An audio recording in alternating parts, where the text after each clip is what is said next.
Barcelona versus Alaves, ये सिर्फ एक ला लीगा मैच नहीं था, ये था एक टैक्टिकल मास्टरक्लास। स्कोर लाइन तो एक तरफ, लेकिन असली जीत तो स्ट्रेटजी की थी। चलिए इस शानदार जीत के पीछे की टैक्टिक्स को डिकोड करते हैं। एक कहावत है, जब बार्सिलोना और अलावेस आमने सामने होते हैं ना, तो गोल्स की बारिश होती है। और इस मैच ने भी हमें निराश तो नहीं किया, लेकिन यहाँ गोल से ज्यादा लिखी गई थी बार्सिलोना के टोटल डोमिनेशन की कहानी। तो किसी भी मैच को ठीक से समझने के लिए पहले उसका माहौल समझना जरूरी होता है ना? तो चलिए सबसे पहले देखते हैं कि इस मुकाबले के लिए स्टेज कैसे सेट हुआ था। मैच था कैंप नो में, यानी बार्सिलोना का अपना किला। सोच के देखिए, हजारों फैंस का शोर एक ऐसी दीवार बना देता है जिसे तोड़ना किसी भी विजिटिंग टीम के लिए बहुत मुश्किल होता है। अलावेस के लिए तो असल में लड़ाई शुरू होने से पहले ही शुरू हो चुकी थी, एक साइकोलॉजिकल बैटल। और फिर विसल बजी और पहले मिनट से ही बार्सिलोना ने मैच की कमान अपने हाथों में ले ली। फर्स्ट हाफ में उन्होंने कैसे अलावेस को बिल्कुल हेल्पलेस कर दिया, चलिए देखते हैं।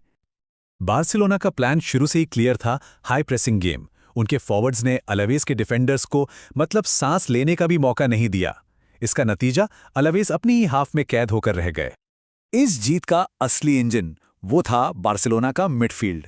पेड्री, गावी और डी जोंग, इन तीनों ने छोटे छोटे पासेस और कांस्टेंट मूवमेंट से एक ऐसा ट्रायंगल बनाया ना कि अलावेस के प्लेयर्स बस देखते ही रह गए। बॉल पूरी तरह से उनके कंट्रोल में थी। और देखे, जब आप इतना प्रेशर बनाते हैं तो डिफेंस में क्रैक्स आना तो लाजमी है। पेड्री ने आखिरकार इसी का फायदा उठाया। एक जबरदस्त रन डिफेंस को चीरा और बॉल को सीधा नेट में डालकर बार्सिलोना को वो लीड दिलाई जिसके वो हकदार थे। एक गोल की लीड मिल चुकी थी। अब सेकेंड हाफ में बार्सिलोना का इरादा साफ था, इस जीत पर पक्की मोहर लगाना।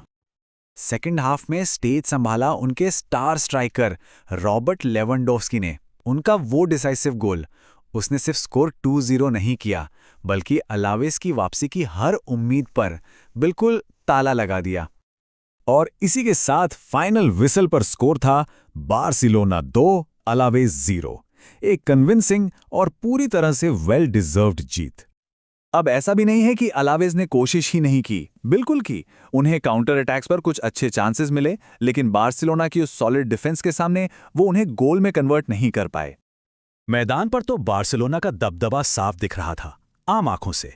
लेकिन क्या नंबर्स भी यही कहानी बताते हैं? चलिए अब इस गेम को नंबर्स की नजर से देखते हैं। तो सवाल वही है, क्या ये डोमिनेशन सिर्फ फील्ड पर दिख रहा था या स्टैट्स में भी इसकी सच्चाई है? और जवाब है, बिल्कुल है। सबसे पहले बॉल पोजेशन 64%, 64%। इसका मतलब समझते हैं, मैच का लगभग 2/3 हिस्सा बॉल बार्सिलोना के पास थी। और जब बॉल आपके पास हो तो गेम का टेम्पो भी आप ही सेट करते हैं। अलावेस को तो बस पीछे पीछे भागना पड़ रहा था। और ये सिर्फ बॉल रखने की बात नहीं थी, उन्होंने उस पोजेशन का इस्तेमाल भी किया, और क्या खूब किया। अलावेस से डबल से भी ज्यादा शॉट्स और टारगेट पर लगभग 4 गुना ज्यादा। ये नंबर्स चीख चीख कर बता रहे हैं कि बार्सिलोना का अटैक कितना डेंजरस और इफेक्टिव था।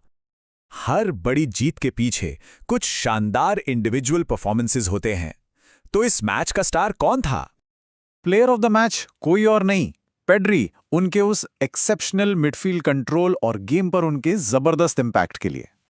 पेड्री का परफॉर्मेंस, वाव, हर लिहाज से कमाल था। उन्होंने ना सिर्फ टीम के लिए वो क्रूशल ओपनिंग गोल किया, बल्कि वो मिडफील्ड के असली मास्टरमाइंड थे। गेम का फ्लो सेट कर रहे थे और अपने पासेस से अटैक की दिशा बदल रहे थे। लेकिन ये सब हुआ कैसे? देखिए, स्टार्ट्स और गोल्स तो रिजल्ट हैं, असली कहानी वो तो बार्सिलोना की स्ट्रैटेजी में छुपी है। चलिए उस विनिंग फॉर्मूले को आखिर में डिकोड करते हैं। बार्सिलोना की सक्सेस का एक बहुत बड़ा राज है पोजिशनल प्ले। ये आखिर है क्या? ये एक ऐसी फिलॉसफी है जहां प्लेयर्स अपनी अपनी पोजीशंस पर रहते हैं ताकि फील्ड के हर हिस्से में पासिंग के लिए ऑप्शंस बने और न्यूमेरिकल सुपीरियॉरिटी यानी संख्या में बढ़त हासिल की जा सके। और आखिर में यही सबसे बड़ा फर्क था।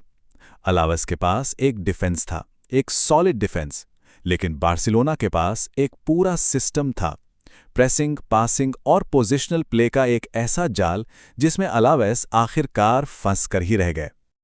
तो ये थी बार्सिलोना की एक और टैक्टिकल मास्टरक्लास। एक ऐसी जीत जो सिर्फ स्कोर पर नहीं बल्कि एक सॉलिड स्ट्रैटेजी पर टिकी थी। अच्छा, इस पूरे मैच में वो कौन सा मोमेंट था जो सबसे ज्यादा यादगार लगा? जरूर बताइएगा। शुक्रिया।